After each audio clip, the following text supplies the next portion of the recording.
ಇನ್ನೇನು ವರಮಹಾಲಕ್ಷ್ಮಿ ಪೂಜೆ ಬರ್ತಾ ಇದೆ, ಎಲ್ಲರೂ ಒಬ್ಬಟ್ಟು ಸಾರನ್ನ ಮಾಡಲೇಬೇಕಲ್ವಾ. ಸೊ ಇವತ್ತು ನಾನು ರುಚಿಯಾಗಿರೋ ಅಂತಹ ಒಬ್ಬಟ್ಟು ಸಾಂಬಾರನ್ನ ಯಾವ ರೀತಿ ಮಾಡೋದು ಅಂತ ಹೇಳ್ಕೊಡ್ತೀನಿ. ಈ ಥರ ಒಂದ್ಸಲ ಮಾಡಿ ನೋಡಿ, ನಿಮ್ಮ ಮನೆಯಲ್ಲಿರೋ ದೊಡ್ಡವರಿಂದ ಹಿಡಿದು ಚಿಕ್ಕವ್ರವರೆಗೂ ತುಂಬಾ ಇಷ್ಟಪಟ್ಟು ತಿಂತಾರೆ. ನಮ್ಮ ಮನೆಯಲ್ಲಿ ಈ ರೀತಿ ಆಗಿದೆ, ಅದಕ್ಕೆ ನಿಮ್ಗೆ ಹೇಳ್ತಾ ಇದ್ದೀನಿ. So welcome back to my YouTube channel.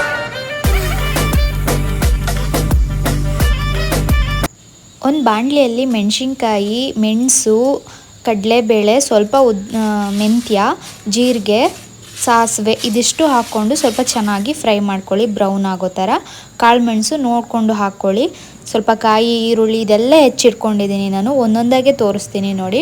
ಇದು ಚೆನ್ನಾಗಿ ಫ್ರೈ ಮಾಡ್ಕೊಬೇಕಾಗುತ್ತೆ. ಒಣಗಿರೋ ಮೆಣಸಿನ್ಕಾಯಿ ಸ್ವಲ್ಪ ಹಾಕ್ಕೊಳ್ಳಿ, ಬ್ಯಾಡಗೆ ಮೆಣಸಿನ್ಕಾಯಿ ಖಾರ ಆಗಿರೋದು. ಈರುಳ್ಳಿ, ಬೆಳ್ಳುಳ್ಳಿನ ಇವಾಗ ತೊಗೊಂಡು ಅದಕ್ಕೆ ಸ್ವಲ್ಪ ಶುಂಠಿನ ಇಟ್ಕೊಂಡಿದ್ದೀನಿ ನಾನು. ಇದನ್ನು ಸಪ್ರೇಟಾಗಿ ಒಂದು ಸ್ವಲ್ಪ ಅದ್ರ ಜೊತೆಗೆ ಫ್ರೈ ಮಾಡ್ಕೊಳ್ಳೋಣ. ನಾನು ಏನು ಫಸ್ಟು ಹುರ್ಕೊಂಡಿದ್ದೆ ಅದ್ರ ಜೊತೆಗೇ ಇದನ್ನು ಆ್ಯಡ್ ಮಾಡ್ಕೊಳ್ತಾ ಇದ್ದೀನಿ. ಫಸ್ಟ್ ಅದನ್ನು ಚೆನ್ನಾಗಿ ಫ್ರೈ ಮಾಡ್ಕೊಬೇಕು, ಅದಕ್ಕೆ ಅದು ಸಪ್ರೇಟಾಗಿ ಮಾಡಿಕೊಂಡೆ. ಇವಾಗ ಇದಕ್ಕೇನೆ ನಾನು ಏನೇನು ಹೆಚ್ಚಿಡ್ಕೊಂಡಿದ್ದೆ, ಶುಂಠಿ, ಈರುಳ್ಳಿ, ಬೆಳ್ಳುಳ್ಳಿ ಇದೆಲ್ಲದನ್ನು ಹಾಕ್ಕೊಂಡು ಚೆನ್ನಾಗಿ ಫ್ರೈ ಮಾಡ್ಕೊಬೇಕಾಗುತ್ತೆ.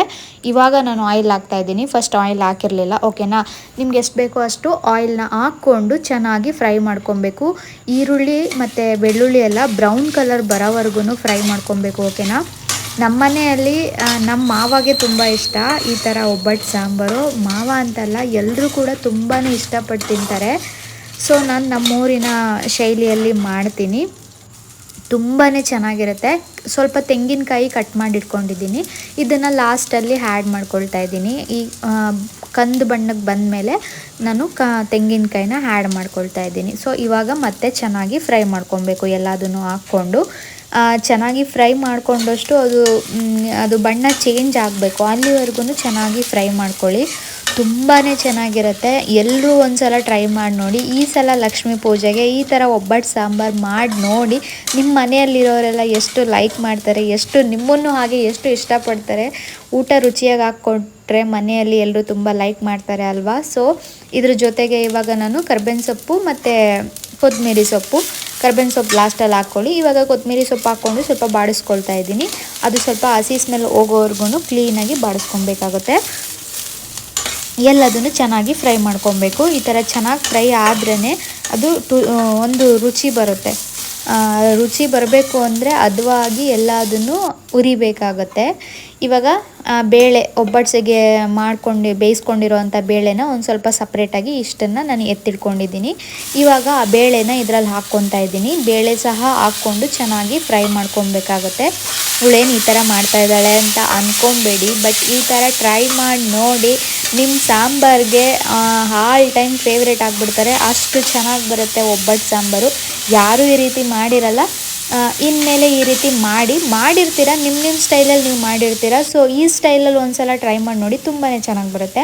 ಅರಿಶಿನ ಪುಡಿ ಒಂದು ಅರ್ಧ ಸ್ಪೂನ್, 1 ಸ್ಪೂನ್ ಈ ಥರ ಹಾಕ್ಕೊಳ್ಳಿ. ನಿಮಗೆ ಕಲರ್ಗೆ ತಕ್ಕಂತೆ ನೀವು ಹಾಕ್ಕೊಳ್ಳಿ. ಓಕೆನಾ, ಅರಿಶಿನ ಪುಡಿ ಎಷ್ಟು ಬೇಕೋ ಅಷ್ಟು ಹಾಕ್ಕೊಂಡು ಮತ್ತು ಅದು ಎಲ್ಲ ಚೆನ್ನಾಗಿ ಈ ಬೇಳೆಯಲ್ಲಿರೋ ಅಂಥ ನೀರಿನ ಅಂಶ ಎಲ್ಲ ಹೋಗೋವರೆಗೂ ಚೆನ್ನಾಗಿ ಫ್ರೈ ಮಾಡ್ಕೊಬೇಕು. ಒಂದು ಉಂಡೆ ಅಷ್ಟು ನಾನು ಹುಣಸೆಹಣ್ಣು, ಲಾಸ್ಟಲ್ಲಿ ಟೊಮೆಟೊನೂ ಹಾಕ್ಕೊಳ್ತಾ ಇದ್ದೀನಿ.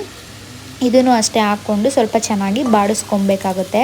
ಇದೆಲ್ಲ ಬಾಡಿಸ್ಕೊಂಡು ಇವಳು ಏನು ಮಾಡ್ತಿದ್ದಾಳೆ ಅಂತ ಅಂದ್ಕೊಂಬಿಡಿ, ಬಟ್ ಈ ರೀತಿ ಮಾಡಿ ನೋಡಿ, ತುಂಬಾ ಚೆನ್ನಾಗಿರುತ್ತೆ. ನನಗಂತೂ ನಮ್ಮ ಮನೆಯಲ್ಲಿ ಒಬ್ಬಟ್ಟು ಸಾಂಬಾರು ಮಾಡಿದ್ರೆ ಎಲ್ಲರೂ, ನನ್ನ ಮಗಳು ಎಸ್ಪೆಷಲಿ ತುಂಬ ಇಷ್ಟಪಡ್ತಾಳೆ. ನನಗೆ ಏನಂದರೆ ನಮ್ಮ ಮಾವ ಇಷ್ಟಪಟ್ಟು ತಿಂತಾರೆ. ಮಾವ ಹೋಗಲಿ, ನಮ್ಮ ಅತ್ತೆ ಮನೆಯವ್ರ ಕಡೆ ಅವರೆಲ್ಲ ಒಂದು ಸಲ ಮಾಡಿದ್ದಾಗ ಊಟ ಮಾಡಿಬಿಟ್ಟು ತುಂಬ ಚೆನ್ನಾಗಿ ಮಾಡಿದ್ದಾರೆ ಅಂತ ಅಂದಿದ್ರು. ಸೊ ನನಗೆ ಅದೊಂಥರ ಅಪ್ರಿಷಿಯೇಟು, ನನಗೆ ತುಂಬ ಇಷ್ಟ. ಓಕೆ ಅಲ್ವಾ, ನಾವು ಮಾಡೋ ಅಂಥ ಅಡುಗೆನ ಯಾರಾದರೂ ಇಷ್ಟಪಟ್ಟು ತಿಂದುಬಿಟ್ಟು 1-2 ಮಾತು ಚೆನ್ನಾಗಿತ್ತು, ಹೆಂಗೆ ಮಾಡಿದ್ರಿ ಅಂತ ಕೇಳಿದ್ರೆ ನಮ್ಗೆ ಎಷ್ಟು ಖುಷಿ ಆಗುತ್ತೆ ಅಲ್ವಾ.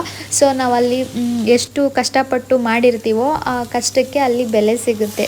ಚೆನ್ನಾಗಿತ್ತು, ಹೆಂಗೆ ಮಾಡಿದ್ರಿ ಅಂತ ಕೇಳಿದ್ರೆ ಸಾಕು, ಚೆನ್ನಾಗಿರುತ್ತೆ. ಓಕೆನಾ, ಬೇಳೆ ಬೇಯಿಸ್ಕೊಂಡಿದ್ದು ನೀರಿತ್ತು ಅಲ್ವಾ, ಸೊ ಅದು ಸ್ಟವ್ನ ಆಫ್ ಮಾಡಿಬಿಟ್ಟು ಆ ನೀರನ್ನ ಅದರಲ್ಲಿ ಹಾಕ್ಕೊಂಡ್ರೆ ಅದು ಸ್ವಲ್ಪ ಸ್ಮೂತ್ ಆಗುತ್ತೆ, ಚೆನ್ನಾಗಾಗುತ್ತೆ ರುಬ್ಕೊಳ್ಳೋದಕ್ಕೆ. ಓಕೆನಾ, ಇದನ್ನು ಬಿಸಿದು ಇರೋವಾಗ ಸ್ವಲ್ಪ ಈ ಥರ ಕುದಿ ಬರುತ್ತೆ. ನಾನು ಸ್ಟವ್ ಆಫ್ ಮಾಡಿದ್ದೀನಿ. ನೀವು ಬೇಕಂದರೆ ಸ್ಟವ್ ಹಾಕ್ಕೊಂಡು ಸ್ವಲ್ಪ ಕುದಿಸ್ಕೊಂಡ್ರೆ ಹಸಿ ಸ್ಮೆಲ್ಲೆಲ್ಲ ಹೋಗುತ್ತೆ ಅಷ್ಟೇ.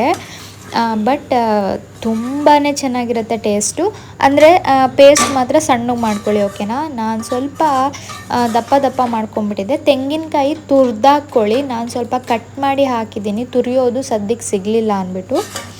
ತುರಿದಾಕ್ಕೊಂಡ್ರೆ ನಮಗೆ ಅದು ಕಡ್ಡಿ ಕಡ್ಡಿ ಥರ ಸಿಗಲ್ಲ, ಓಕೆನಾ. ಇವಾಗ ನಾನು ಕಟ್ ಮಾಡಿ ಹಾಕ್ಕೊಂಡಿದ್ದೀನಿ ಅಲ್ವಾ, ಅದು ಸ್ವಲ್ಪ ಕಡ್ಡಿ ಕಡ್ಡಿ ಥರ ಸಿಗುತ್ತೆ. ಇವಾಗ ತಣ್ಣಗಾದ್ಮೇಲೆ ನಾನು ಜಾರ್ಗೆ ಹಾಕ್ಕೊತಾ ಇದ್ದೀನಿ. ಜಾರ್ಗೆ ಹಾಕ್ಕೊಂಡು ಚೆನ್ನಾಗಿ ಸಣ್ಣಗೆ ಬ್ಲೈಂಡ್ ಮಾಡ್ಕೊಳ್ಳಿ, ಓಕೆನಾ. ಅದು ಚೆನ್ನಾಗಿ ಸಣ್ಣಗಾದರೆ ತುಂಬಾ ಚೆನ್ನಾಗಿ ಬರುತ್ತೆ. ಸ್ವಲ್ಪ ದಪ್ಪ ಇದ್ದರೆ ಅಷ್ಟು ಚೆನ್ನಾಗಿರಲ್ಲ. ಘಮ ಘಮ ಅಂತಿದೆ, ನನಗಂತೂ ತುಂಬಾ ಇಷ್ಟ.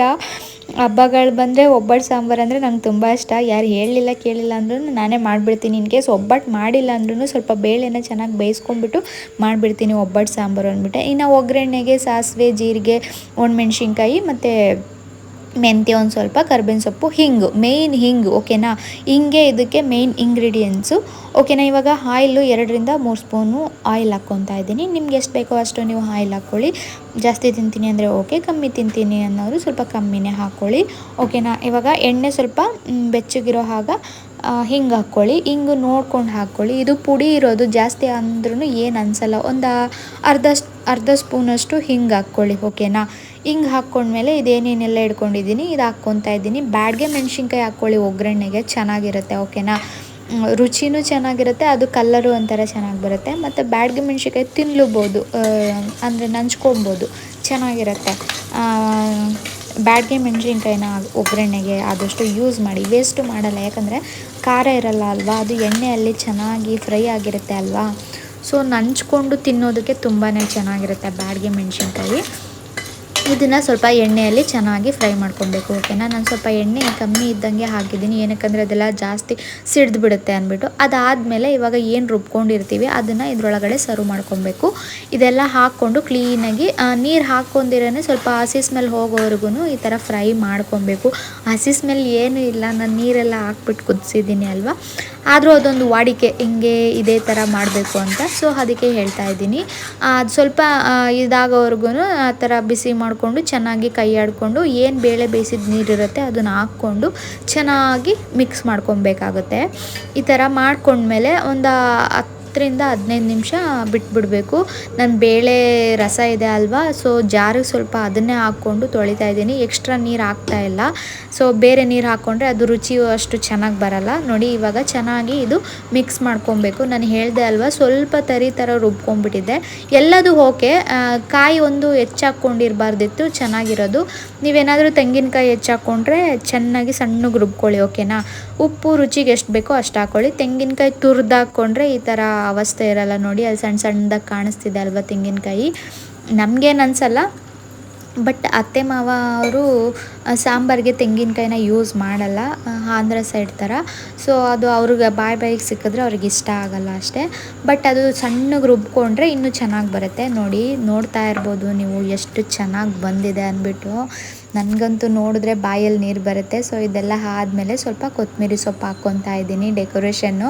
ನಾನು ಕುದ್ದು ಚೆನ್ನಾಗಿ ಮಳ್ಳದ ಮೇಲೆ ಅದು ಸ್ವಲ್ಪ ಕೊತ್ತಂಬರಿ ಸೊಪ್ಪು ಮತ್ತು ಕರ್ಬೇವಿನ ಸೊಪ್ಪು ಹಾಕ್ಕೊತೀನಿ. ಅದು ಫ್ಲೇವರ್ ಹಂಗೆ ಬರ್ತಾ ಇರುತ್ತೆ ಊಟ ಮಾಡ್ತಿದ್ದಂಗೆ.